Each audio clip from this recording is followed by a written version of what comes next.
मंगू की माँ बोली ठीक है हम भेजेंगे। तो उसी रात को लेटर लिखी अपने बड़े बेटे के पास, लेटर लिखी और बोली कि ऐसा ऐसा बात है, हम चाह रहे हैं कि मंगू को हॉस्पिटल में भर्ती कराए, वहाँ पे इसका इलाज कराए। कुसुम के नाम की एक लड़की थी जिस जो गई थी, वहाँ इलाज हुआ। 3 महीने में बाद वो जब वो आई तो वो एकदम बाकायदा स्वस्थ थी। इसलिए मैं भी चाह रही हूँ अपनी मंगुआ को उसमें दाखिल कराओ, एडमिट कराओ। इसलिए तुम जितनी जल्दी हो सके तुम यहाँ पे आ जाओ गाँव। जैसे ही माँ का लेटर इस बड़े बेटे के पास पहुंचा, उन्होंने पढ़ा, तुरंत जो पहली गाड़ी थी पकड़ के अपनी माँ के पास आ गए गाँव में। तुरंत आकर पूरा जो पेपर वर्क होता है मंगू से रिलेटेड, जहाँ जहाँ पेपर वर्क बनाना था सब बना के रेडी कर लिया। अब घड़ी आ गई मंगू को लेकर हॉस्पिटल ले जाने की। अब मंगू वो रात जब ये पेपर वर्क सारा बन गया बड़े बेटे के द्वारा कि अब माँ सोचने लगी कल की सुबह अपनी मंगू को हॉस्पिटल ले जाना है, वहाँ पे एडमिट कर रहे। तो वो बोले मेरा बॉडी वाइब्रेट कर रहा है, आई थिंक आप लोग भी कर रहा होगा, क्योंकि बहुत ही मार्मिक कहानी है। मार्मिक मतलब आंसू निकल जाना, इतनी गहरी कहानी है। कुछ लोग यहाँ बातें कर रहे फालतू की। जब रात हुई, शाम हुई, तो माँ के ख्याल में माँ को नींद नहीं आ रही थी। काम तो कर रही थी, खाना भी बना रही थी, अपने बड़े बेटे को खाना खिलाई, मंगू को खाना खिलाई, मंगू का सारा सामान वो पैक कर, उसकी हिम्मत नहीं हो रही थी कि मंगू का एक सामान रखे, लेकिन दिल को कड़ा करके वो ले आ के मंगू को ये सभी जरूरत होगी, एक एक चीज़ जरूरत की चीज़ मंगू का सामान पैक कर रहे थे। खाना पीना खाना, उसके खाने का भी सुंदर नहीं था, उसके हलक से मुबालक तक नहीं जा रहा था, क्योंकि उसके दिमाग पे ये चल रहा था कल की सुबह हम मंगू को ले जाएंगे हॉस्पिटल।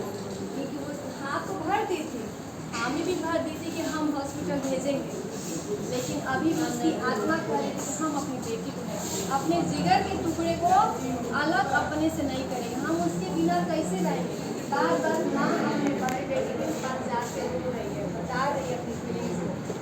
बेटा, बड़ा बेटा सांत्वना दे रहा है, हो सकता है कि हमारी बहन भी ठीक होकर आ जाए। माँ तुम अपने मन को खड़ा करो, जब कुसुम ठीक होके आ सकती है तो हमारी बहन भी ठीक होके आ सकती है। और ये भी बड़ी मानता था अपनी बहन को, मंगू को लाड़ प्यार ये भी बहुत करता था, ये तीनों करते थे। सबसे ये मानता था अपनी मंगू को, बहुत ही प्यार की छोटी बहन थी। जैसे तैसे दिल को खड़ा करके मंगू का सामान उसने पैक किया। जब पैक किया अब सुबह हुई, जैसे ही सुबह हुई सारा काम करके नाश्ता करके रास्ते में खाने के लिए कुछ सामान खाना रख के वहाँ से निकल लिए हॉस्पिटल के लिए। मंगू का बड़ा भाई और माँ तीनों लेकर, सभी गांव वाले भी साइड थे कि चलो कम से कम देरी सही लेकिन अपनी बेटी को ले जा रही है। सबने दिलासा दी कि कुसुम जब ठीक होके आ गई तो तुम्हारी बेटी की जरूर ठीक होगी। और जब इसको हॉस्पिटल ले जाया जा रहा था उस समय इसकी उम्र थी 13 वर्ष, इसकी उम्र थी 13 वर्ष। तो ले जाया गया, जब तक हॉस्पिटल नहीं आया ना माँ का 14 साथ है। जैसे ही हॉस्पिटल के रास्ता भी दूर था पूरे रास्ते अपनी बेटी को तंग कर देती, क्या वहाँ पे हॉस्पिटल वाले सब ठीक है, साफ सफाई है, क्या मेरी मंगू को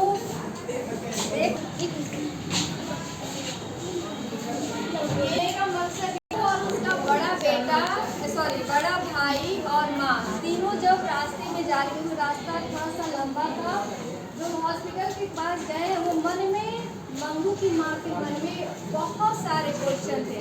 पता ना वहाँ हॉस्पिटल वाले लोग इसका कैसे ख्याल रखेंगे, जैसे हम इसको मुंह में खाना खिलाते हैं क्या वहाँ कोई खाना खिलाएगा, हम जैसे इसको ब्रश कराते हैं फ्रेश कराते हैं नहलाते हैं खिलाते हैं, क्या मेरी तरह वहाँ कोई करेगा, अगर करेगा तो क्या वहाँ पे जो जगह है साफ है कि नहीं, नीट एंड क्लीन है कि नहीं है, सब है, ऐसा तो नहीं है। वहाँ तो मंगू जैसे हजारों लोग होंगे, हजारों पेशेंट होंगे, क्या हर एक पेशेंट को ऐसे ही ध्यान दिया जाता है। बहुत सारे क्वेश्चन में था। अब जैसे जैसे हॉस्पिटल के करीब गाड़ी जब आया ना, तो माँ को जो फीलिंग्स होती है, जो हार्ट बीट होता है, बहुत तेज धड़कने लगा। वहीं पर वो गिर गई थी। हाँ, तो सोई नहीं थी।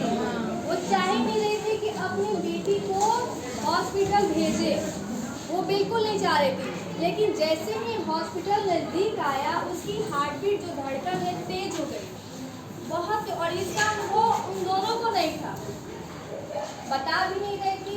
और जैसे ही हॉस्पिटल का जो सामने गाड़ी खड़ा हुआ उतरी, देखकर सब कर गए।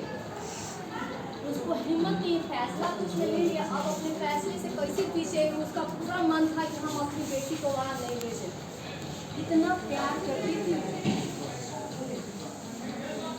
बहुत, इतने ज़्यादा, जैसे लगता है ना कि हृदय थी उसकी मंगू, कि दिल किसी का निकलना। देखो अंत में क्या होता है, किसकी माँ के साथ क्या हो जाता है, किसकी माँ के साथ। जैसे ही मेट्रॉन आई, वहाँ पे सारा बड़ा बेटा पेपर वर्क दिया हॉस्पिटल में, जिसको एडमिट हुआ। तो पहले हर एक मेट्रॉन से पूछी, पहले देखी कि अगले पेशेंट का मेट्रॉन कैसे ख्याल रखती है। माँ पहले देखी, दूर से देखी कि कैसे ख्याल रखती है, क्या करती है। फिर उसे नहीं रहा गया, तो जाके मेट्रॉन से पूछती है कि अपनी मम्मी के बारे में हर एक चीज़ बताती है उसको मेट्रॉन से, कि मम्मी कब उठती है, कब सोती है, क्या खाती है, क्या क्या उसको एलर्जी, एक एक चीज़ उसको बताए। अब वहाँ की मेट्रॉन जो थी हॉस्पिटल की, सब में हाँ मैं माँ जी आप फिक्र मत कीजिए, हम आपकी बेटी को जैसे आप रखती थी ख्याल, वैसे हम भी रखें, हम पे विश्वास कीजिए। और जैसे कुसुम ठीक होके गई, आपकी बेटी भी ठीक हो जाएगी, हम पे विश्वास कीजिए। आप जाइए, हम आपकी बेटी का वैसे ही ख्याल रखेंगे जैसे आप रखते हैं। और मंगू जैसे हजारों लड़कियां हैं यहाँ, हर एक लड़की का ध्यान वैसे ही दिया जाता है। इतना दिलासा करने के बाद मन को कैसे भी अपने आप को समझाई करके मंगू को वहाँ हॉस्पिटल में एडमिट करने के बाद माँ बेटे वहाँ से जैसे खूब रो रही थी, बड़ी हो गई, मामू को छोड़ दोनों पकड़ के खूब रो रही थी। उसको मन हुआ था अब भी लेके चलते अपने घर। हम जब तक जीवित हैं तब तक वही समझो, जब तक जीवित हो इसका ख्याल रखोगी, उसके बाद इस मम्मी का कौन ख्याल रखेगा। क्योंकि 4 बच्चों की माँ, समझ सकते हो एज उनका क्या होगा। आइए 13 साल की हो चुकी है, कौन ख्याल रखेगा। ये सब ऐसे ही इस सब की वाइफ ऐसे ही हाथ खड़ी की है, मतलब कि जब ये